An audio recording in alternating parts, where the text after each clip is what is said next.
why we call it restoration. If I repair something, all I did was patch it up.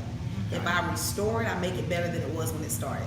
So we're in the credit restoration business. We restore it better than it was when it got started. You really need to be educated about your credit and what it is, because someone can tell you, oh, do this or do that, but if you don't know why you're doing it or what it means, it doesn't really mean much to you. So the 5 things that go into your credit, the first one is 35% make up your payment history, which Mr. Angel already touched on. 30% is your amount owed, or your debt to income ratio, which is when they look at how much debt you have simultaneously with how much income you have. And of course, you want your debt to be lower than your income. I hope of so, course, yeah. yes.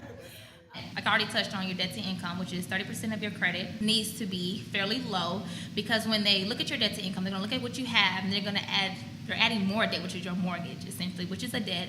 And they want to make sure that you're still going to be able to pay what you already owe, plus take them on top. And if it's already high, they're not going to give you more, because it seems like you can barely handle what you already owe. Just a rule of thumb, when you're going to purchase a home, you need to stay 30% below your credit line amount. So if your credit line amount is $100, you only need to spend $30.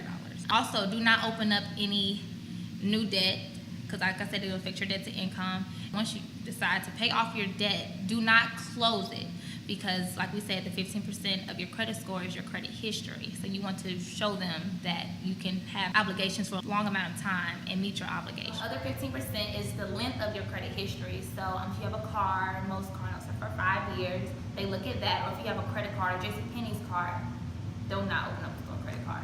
But if you have a credit card and you have it for 5 or 10 years, that's good.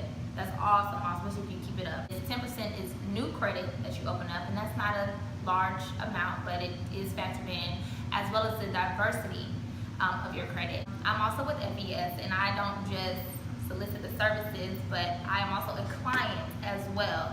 And when they pull my credit and they analyze, yes, I have a credit card, yes, I have a car, but I don't have a mortgage. I don't own a house. You don't want to just have all your eggs in one basket. You want to put a little bit credit card, a little bit in your car. If you have some real estate, put it here. You just want to diversify your credit. You don't just open up 10 credit cards. I like the eggs thing. Yeah. Eggs in the That was basket. nice. I like He was eggs in the sharp. basket. And if you come to the credit seminar, you'll learn even more. Even though my mom has been in financing for 25 plus years, every time I go to a seminar, I learn something that I did not know before. Well, they say, even when you know everything, you don't know enough. So I'm pretty sure you can still learn something else.